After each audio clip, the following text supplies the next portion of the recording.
This right here is a red turtle shell from Mario Kart. This is actually legit. This is not CGI. We had our friend Nate make these for our next big video, our Mario Kart video. So let me show you a little bit about it. Come right here. So this is a Traxxas car. And when we approached this project, I'm one of the biggest Mario Kart fans, going back to Mario Kart for Super Nintendo and then Mario Kart 64, massive fan of. But we were like, let's do something no one's ever seen before. Let's try and do as much effects as we can practically. So we've seen a lot of Mario Kart videos out there that are phenomenal, but it's CGI. We want to make everything real, kind of a throwback to Hollywood, how it used to be. So we're like, what can we do to have turtle shells move? When we were filming a video with Mercedes, we actually ran over these cars and they still work. So you take your Traxxas RC car, take the shell off really easy, 4 pins come off. Nate, who made these, just put 4 holes in the bottom. This is just one that we could throw. It's not one that has the holes on it. And you just plop it on, stick your arm in, put the pins in, works super well. They like wobble back and forth, which gives them a ton of character.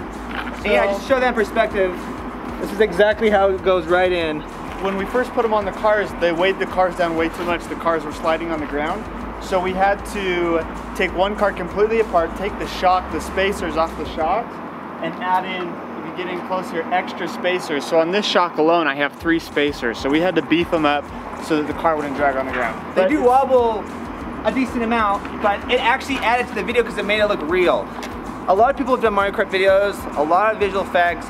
We're more practical because we don't know how to do all the visual effects, so we had to do it practically, which I think went to our advantage because no one had ever seen anything like this before. So that is kind of a rundown on this. I'm going to turn the time over to Nate right now, who made these turtle shells. Like Hart was saying, they're made out of fiberglass, but a lot of work went into these. Let's turn the time over to Nate. What's up guys, I'm Nate. I'm going to talk to you a little bit about how we made these shells. So to start off, I took a whole lot of pink rigid insulation foam. I stacked up a whole bunch of pieces of it, glued them all together with expanding foam from a spray can, and then I just started carving it. My main tool actually was just a hand saw and some very low grit sandpaper. I think it was like 30 grit sandpaper, and I just carved the whole thing with the saw and the sandpaper. I used a rasp a little bit too, but once I had a general turtle shell shape, I painted the whole thing in house paint to give it a little bit smoother of a texture, and then I made a mold. So to do that, I painted several layers of silicone rubber all over the whole shell.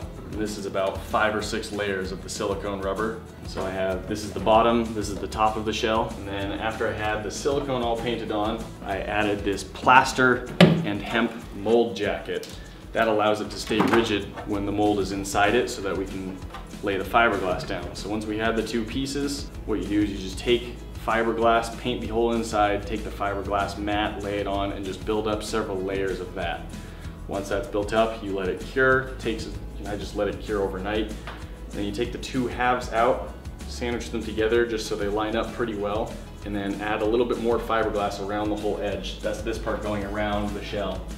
And then just sand it down and clean it up. And then the whole thing is just painted with a few layers of spray paint. I worked on it over the course of a couple of weeks. The carving was about 1 week and casting the shells was another week. And I could probably have done it a little bit faster if I'd been dedicating more time to it, but I took my time a little bit on the shells so I could make sure I had all the proportions right so it would look good on camera. I like making replica movie and video game props as a hobby, and so I've done that before, and my day job, I work as a sculptor making life-size bronze statues, and I do most of the molds there, and so I've got quite a bit of experience making these silicone and plaster molds, and so it was no problem to throw it onto this shell once I had it all sculpted up. So stay tuned on our main channel, Devin Supertramp, so you can see this in action, but so much went into this to make it happen.